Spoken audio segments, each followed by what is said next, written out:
Hi, I'm Gerald Lynch from Tech Digest. This sort of follows on from the last question. So you guys are well known for doing sort of post-release content. And obviously quite recently you've had quite a big buzz around the end of Mass Effect 3. Them guys being they had to add to the end of the game to sort of please fans. At what point does the game belong to the fans and move away from belonging to you guys as developers? And how willing are you to compromise to please fans? That's like a philosophical question. Okay, so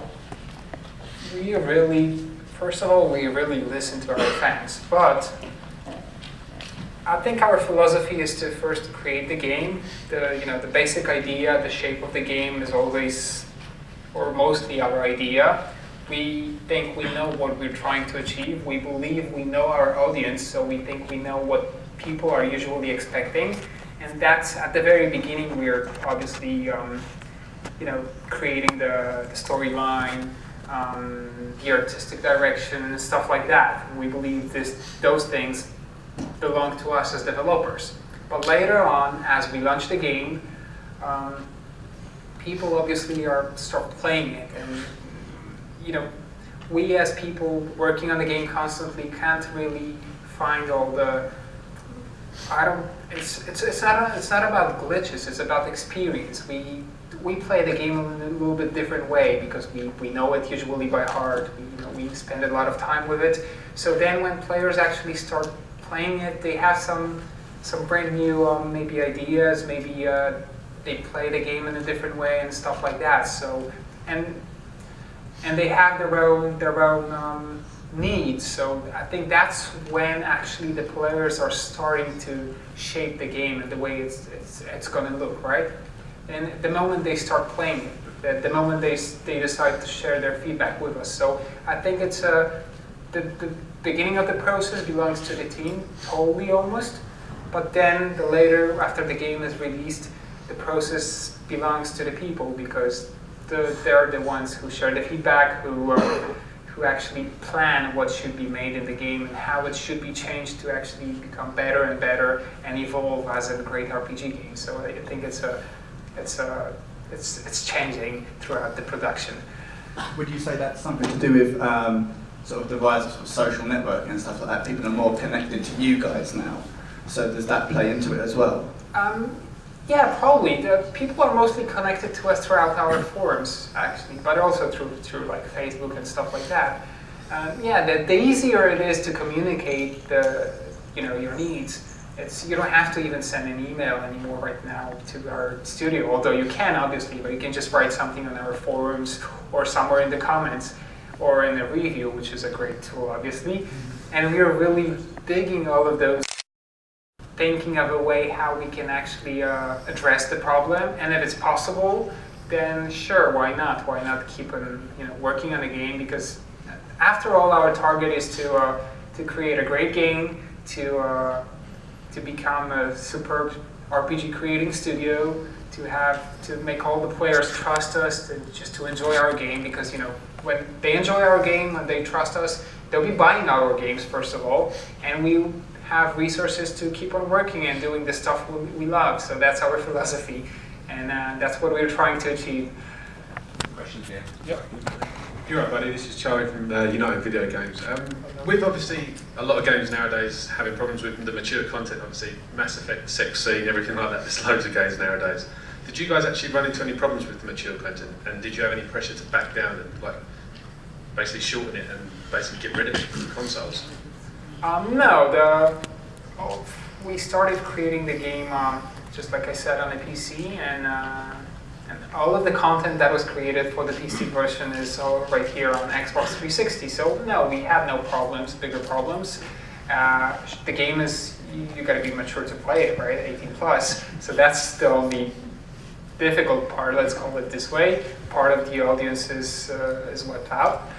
But on the other hand, I think people just understand that it's a mature game, but it's not crazy. It's not about killing people just to kill people or to do something really really weird. It's just like a film or a book. You know, those things happen in different types of media. So why should it be banned or treated in a different way in a computer game? Come on, we're just a same.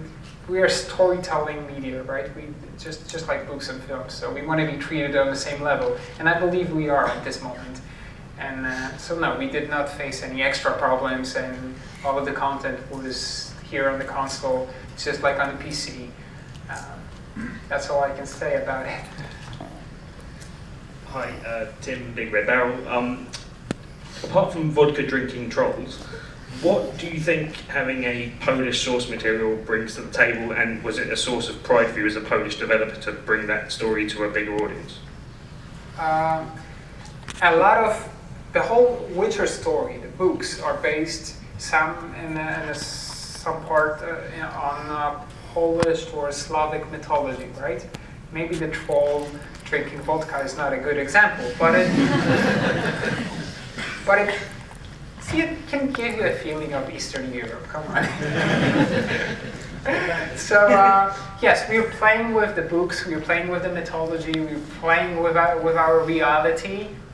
We believe that that's one of our strong sides or parts of the game. We're different, we're unique. That's not any next superhero from zero to I don't know to a hero. Just like I said, it's a game based on a really unique storyline, really unique setting, and thanks to quests like Troll Drinking Vodka, who had a really big problem, to be honest.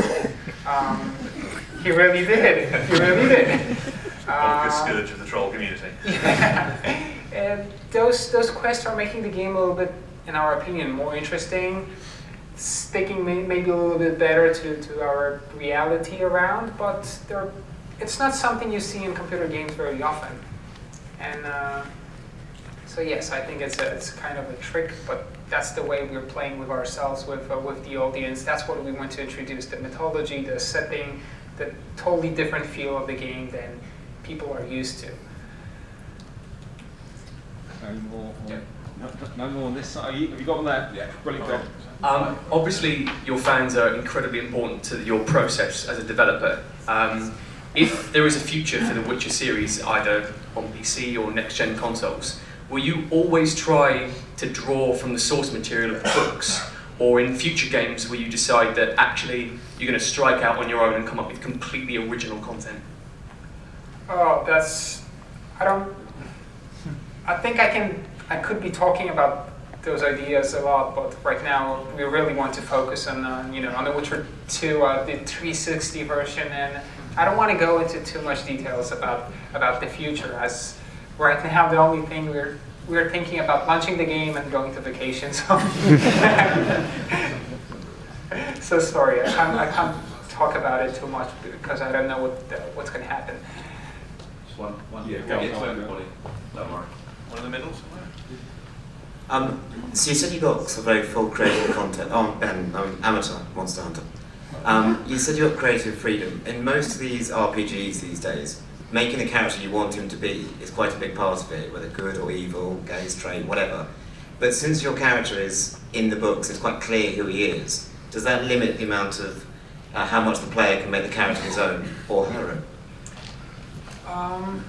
It's a little bit different approach. We believe that we're after the same goodies that, let's say, Skyrim or Mass Effect, right? So if you like RPGs and character development, just the way it was introduced in Mass Effect or maybe in Skyrim, it's also a good example. Then I'm sure you like The Witcher 2, but it's a little bit different approach. It's also an RPG game. It gives you a lot of freedom, but the freedom is in a different part of the game. You're free to make important choices, decisions, to create, develop your character. Sure, you can choose your skills, but it's not like you're creating the main protagonist, because you have people approaching you with their own, I don't know, some of the NPCs already know what to think of your character because they met you before. That's what they're telling you. That's what makes this story for us even more intense, even more interesting, even more complex. So it does limit us a little bit. We can't create a cowboy witcher, but we think there is a lot of freedom for the players for not only to change the way that the character is fighting like throughout the character builds, but also the way he's acting. We're always giving you options. Sure, those options aren't too crazy, so they're always like in the Witcher style, and it fits the setting because we don't want to spoil it too much or break it. But on the other hand, there's really a lot of freedom for the players. So I think It sounds like it helps the storytelling a lot as well. If you have a set character already, yes, the storytelling much better for you. And yes, you can make it a bit more rounded. exactly. For us, it's much better because we're really after creating a really intense storyline. So we need a well-defined character. We can't have those blank areas because you would lose your focus. So that's helping us. Hi, I'm Richard, games programming student from Princeton College. I was just wondering, what were your greatest challenges for porting from the PC to 360? I think the greatest challenge was not to create a port but an adaptation. And that's really challenging because we had to rewrite a lot of the code, parts of the gameplay just to make them feel better on consoles. So I think it was mostly about pursuing this kind of mystic feeling of a console game, which is a little bit different than a PC game, and obviously squeezing all of the content because the game it's huge, and it wasn't easy to squeeze it to a console. But I think those two elements were the most difficult ones, but we managed to do it. This one here.